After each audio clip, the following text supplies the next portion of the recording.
قومی assembly, Saint, صوبائی assembly, ہم لوگ آج یہاں پہ اڈیالہ جیل کا جو مین گیٹ ہے اس سے 300 میٹر ہم لوگ شمال کی طرف کھڑے ہیں، اور اس کی بنیادی وجہ یہ ہے کہ اچانک ہم سب کے پاس عدالت کے آرڈرز موجود ہیں.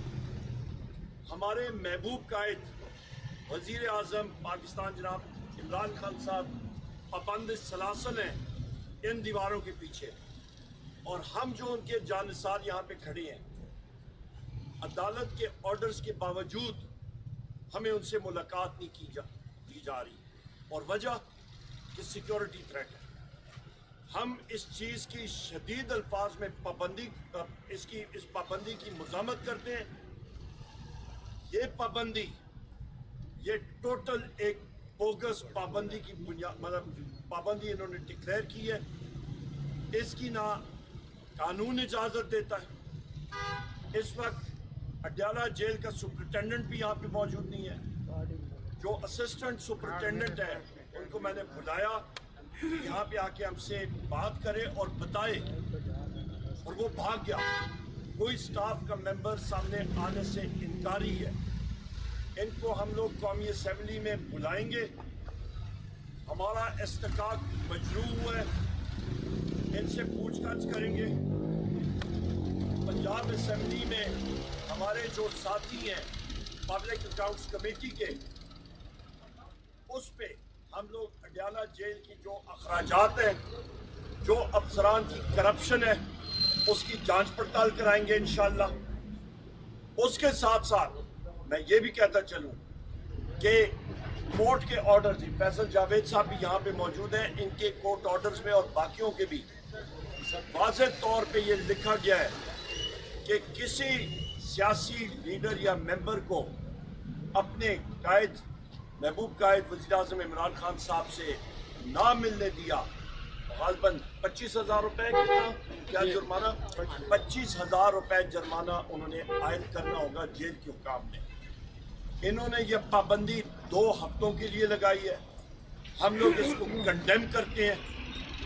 جو ہوم سیکرٹری ہے پنجاب کا، اس کو شرم آنی چاہیے. وزیر اعلیٰ، سو کالڈ وزیر اعلیٰ، غیر آئینی غیر قانونی وزیر اعلیٰ مریم نواز کو شرم آنی چاہیے، کیونکہ اس کے واچ کے نیچے یہ پابندی لگی ہے. جو نیا سو کالڈ غیر آئینی اور غیر قانونی مشیر داخلہ محسن نقوی، جو کہ قاتل ہے پنجاب کا، اس کے واچ پہ یہ کام ہو رہا ہے، اس کو شرم آنی چاہیے. سو کالڈ غیر آئینی اور غیر قانونی وزیر اعظم جو شہباز شریف ہے، میں پھر کہتا ہوں غیر آئینی اور غیر قانونی، اس کو شرم آنی چاہیے کہ کہاں پہ گیا رول آف لا، کہاں پہ گیا میرٹ، کہاں پہ گئی آئین اور قانون کی بالادستی. یہ انہوں نے ایک ٹوٹل غیر آئینی سیٹ اپ بنایا ہے. اس کو ہم لوگ کنڈیم کرتے ہیں اور ان کو کیفر کردار تک انشاءاللہ تعالیٰ پہنچائیں گے. ہماری ڈیمانڈ ہے کہ پاکستان میں یا آئین کی بالادستی اور عدالتوں کی بالادستی ہوگی تو ملک آگے چلے گا، ورنہ ملک آگے نہیں چل سکتا. ہم ڈیمانڈ کرتے ہیں، یہ میری آج تیسری بار ہے میں آ رہا ہوں اپنے محبوب قائد وزیر اعظم عمران خان صاحب سے ملنے، پر نہیں ملنے دیا جا رہا. ہمیں تشویش ہے اپنے لیڈر کے لیے، ان کی سیفٹی کے لیے. ہم لوگ ملنا چاہتے ہیں، ہم لوگ آنکھوں سے دیکھنا چاہتے ہیں، ہم لوگ ڈسکس کرنا چاہتے ہیں.